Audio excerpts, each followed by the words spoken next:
గారు చెప్పండి. అనౌన్స్ చేసి కదా మా ఫౌండర్ సార్ राम कैलाश शर्मा जी, ये अरिस्टा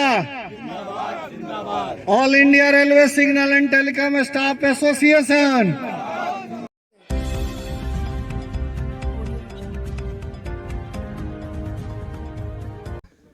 नमस्कार साथियों, मैं मनोज सुराजी स्वागत करता हूं आपका मिनी संसद के मंच पे। जंतर मंतर आज फिर रेलवे कर्मचारियों की आवाज से गूंज गया है।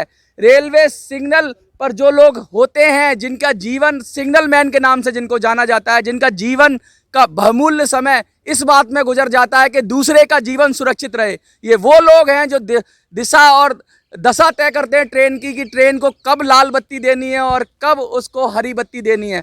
ट्रेन का सारा इंतजाम ये लोग करते हैं और इनके जीवन का इंतजाम जब इनकी सुरक्षा की बात आती है, जब इनके टाइम की बात आती है, तो ना तो इनके काम के घंटे तय हैं, ना ही इनको अलाउंसेस मिलते हैं। सरकार की तरफ से अनदेखा रवैया अपनाया जा रहा है। उसके बाद प्राइवेटाइजेशन की मार, इतनी ज़बरदस्त मार हो रही है प्राइवेटाइजेशन की, नई टेक्नोलॉजी आ रही है, सब कुछ इनके ऊपर कुठारा घास सा हो रहा है और ये एक टक सरकार की तरफ देख रहे हैं कि सरकार सुने। और इसके साथ साथ जो इनके अध्यक्ष हैं शर्मा जी, राम कैलाश शर्मा जी, उनकी आज श्रद्धांजलि सभा भी है। अभी कुछ ही समय पहले उनका निधन हो गया, कुछ ही दिन पहले। तो बहुत ही दुख का माहौल है। दुख के इस समय में ये लोग आए हैं जंतर मंतर पर श्रद्धांजलि सभा करने और धरने की बात करने। तो सर ये बात बताइए कि ये सिग्नल मैन की ज़िंदगी क्या है?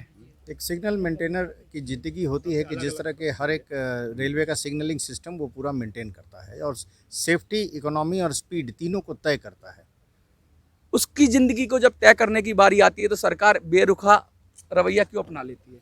इनको जिस तरह से ड्यूटी इनकी डिसाइड है 8 घंटा, लेकिन उससे ज़्यादा की ड्यूटी उनसे ली जाती है, लेकिन उसके प्रति कोई उनका रेमुनरेशन नहीं होता है। अभी ये भी नारे लग रहे थे काम के घंटे तय करो, तो ये क्या बात है?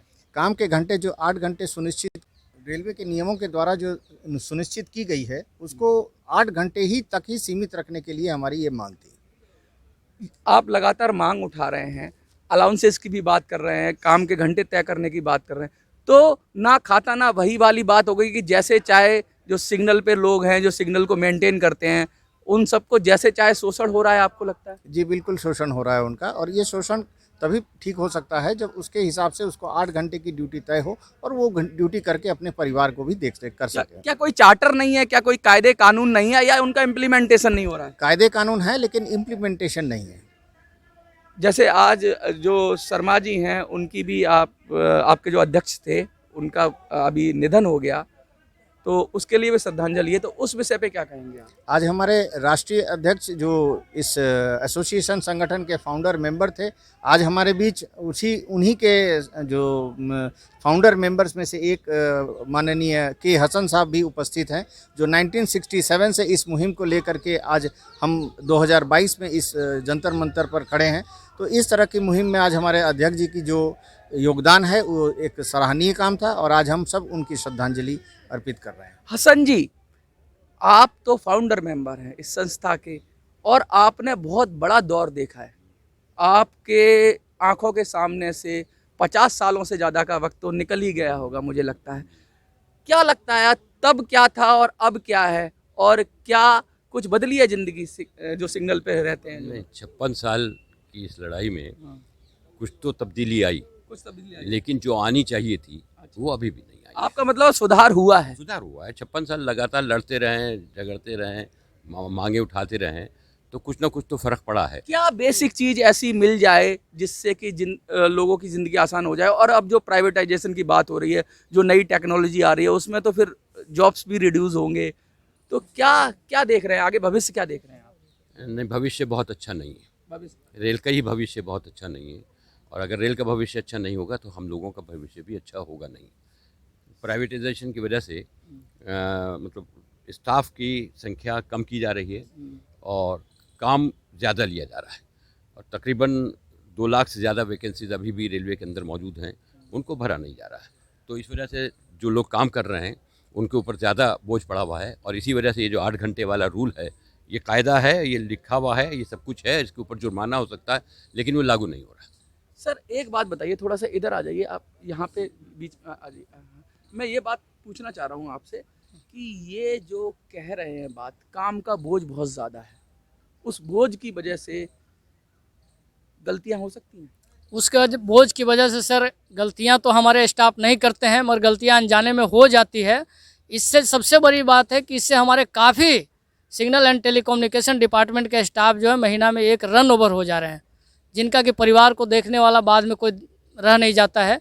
ये बहुत बड़ी, आपको इतना स्ट्रेस दिया जाता है, इतना काम का बोझ दिया जाता है, और जब गलती होती है तो सज़ा भी मिलती होगी। उसकी काफ़ी सज़ा मिलती है, जिसे जो कि हमारी फाइनेंशियल लॉस भी होती है उसमें। देखिए, पूरी तरह से निचोड़ दिया जाता है एक कर्मचारी को, उसके काम के घंटे तय नहीं है, पहली बात। दूसरी बात, उसको कई लोगों का काम कराया जा रहा है, स्टाफ की कमी है, दूसरी बात। तीसरा, जो भर्ती है उसको भर्ती नहीं कर रहे हैं, जिससे इन पर बोझ बढ़ रहा है, ये तीसरी बात।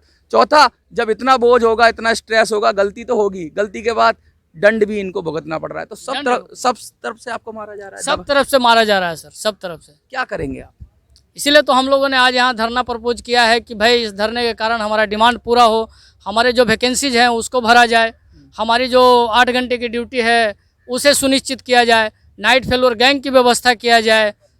बहुत बेसिक मांगे हैं, इसमें तो ऐसा कुछ नहीं है, ये तो मतलब मान लेनी चाहिए सरकार को, मान क्यों नहीं रही है? मगर हमारी सरकार जो है इस रेलवे को जिस तरह से हमारे फाउंडर मेंबर के हसन साहब ने बताने का काम किया कि रेलवे को ख़त्म करने के पीछे पड़ गई है, ये 100% सही है। और इसी के कारण हम लोगों ने यहाँ ये विरोध जताने के लिए इस धरना को यहाँ पे रखे हैं, ताकि जो है कुछ मांगे हमारी पूरी हो सके।